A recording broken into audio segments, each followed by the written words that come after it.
You know McDonald's. Golden Arches, Big Macs, Happy Meals. But in Australia, it's not McDonald's, it's Maccas. And that's not just a fun nickname. It's one of the smartest branding moves any global company has ever pulled off. Because while other US fast food giants have stumbled trying to expand into Australia, McDonald's didn't just survive, it thrived. It became a household name, a cultural staple, and weirdly enough, kind of beloved. How does a massive American corporation achieve that in a country known for fiercely independent culture, a thriving local food scene, and a deep skepticism of anything that feels too corporate? That's what we're diving into today. The genius marketing behind Maccas, and why it's one of the most successful examples of global localization in modern business. So, let's start with the name, Maccas. It wasn't born in a McDonald's boardroom, it didn't come from a focus group. It came straight from the people, like most Australian slang. Aussies are famous for shortening names. Breakfast becomes brekkie, sunglasses become sunnies, McDonald's became Maccas. And instead of fighting it, McDonald's embraced it. In 2013, for Australia Day, 13 McDonald's locations literally changed their signs to read Maccas instead. It was cheeky, attention-grabbing, and absolutely viral. But more importantly, it told Australians, we get it, we're part of this culture. That's rare. Most global companies try to preserve their identity. McDonald's flipped the script and said, we'll become what you call us. That one move earned millions in free press and turned what was once a foreign brand into something Australians could own. But this wasn't just about a name. The real genius? McDonald's didn't stop there. They localized everything, because Aussie customers don't want an American experience copy-pasted into their world. They want something that speaks their language, culturally, literally, and culinarily. Let's talk about the menu.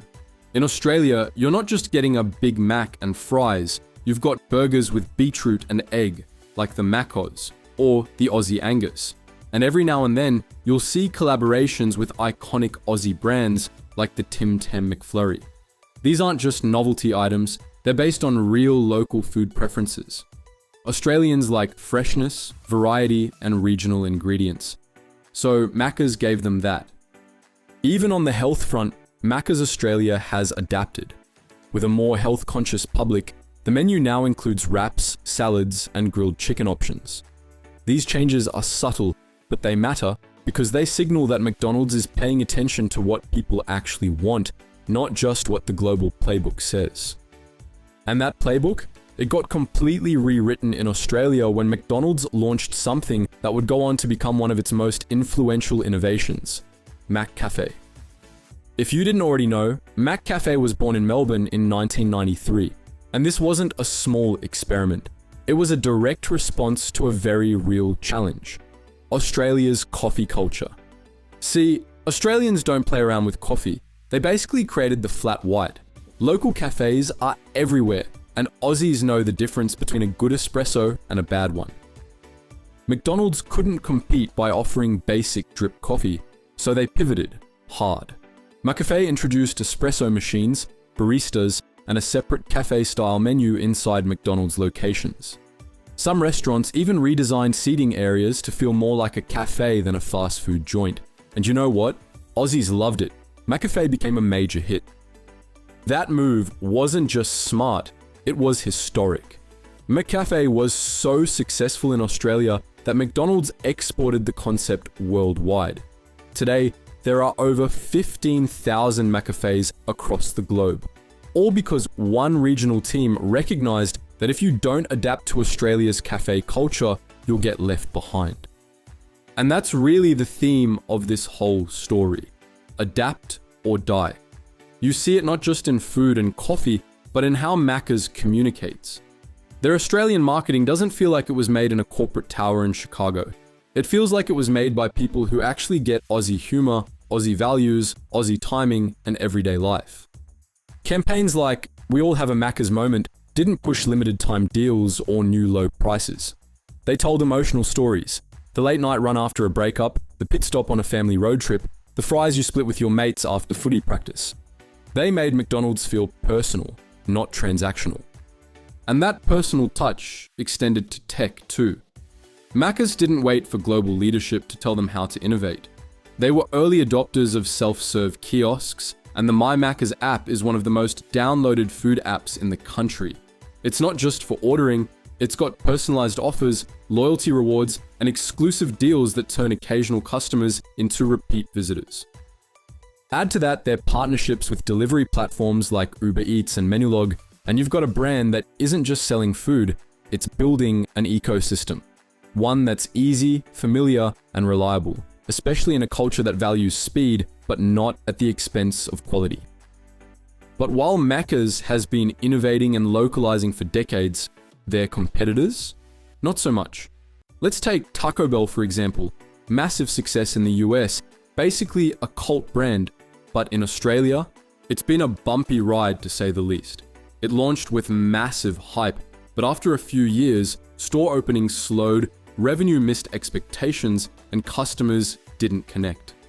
All this culminated in Taco Bell's Australian operator recently announcing the sale or closure of all stores.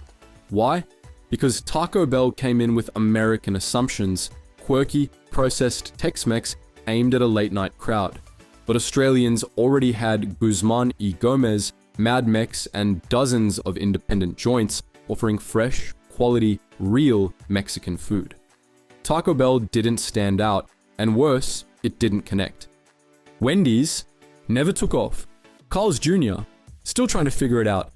These brands often underestimate how hard it is to crack the Aussie market, not just because of competition, but because Australians don't hand over cultural acceptance easily. You have to earn it. And Maccas did, over time, through smart branding, real adaptation, and genuine presence. They sponsor local events, they support community sports teams, they advertise during the AFL. They're there, not in your face, but always within reach. Today, McDonald's Australia is one of the company's most profitable regions on a per-store basis. Not because they sell more, but because they've built relationships. And maybe more impressively, they've built trust. In a market where fast food could easily be dismissed as cheap, unhealthy, or unoriginal, Maccas has managed to become the place you actually want to go to. Think about that. A foreign fast food chain embraced to the point where Maccas is now included in the Macquarie Dictionary, Australia's national dictionary. That's more than brand success. That's cultural integration. So what's the lesson here? Global brands can succeed in Australia, but they can't do it by force. They can't show up with a one-size-fits-all model and expect loyalty. Maccas succeeded because it learned to listen, to adapt, and most of all, to respect the culture it entered. And it's not just about burgers. It's about strategy. It's about empathy. It's about knowing that brand love doesn't come from flashy ads or limited time offers. It comes from consistency, connection, and a willingness to evolve. So, the next time you hit up Maccas for a cheeky McChicken or a frozen Coke, remember, you're not just grabbing fast food, you're walking into one of the best branding case studies of the 21st century. Now here's the big question. Can anyone else pull off what Maccas has done? Or did McDonald's simply strike the perfect balance at the perfect time? Is this repeatable or lightning in a bottle? Let us know what you think in the comments. And if you enjoyed this breakdown, give it a like, hit that subscribe button, and tap the notification bell so you don't miss the next one. Thank you guys so much for watching, and as always, stay curious.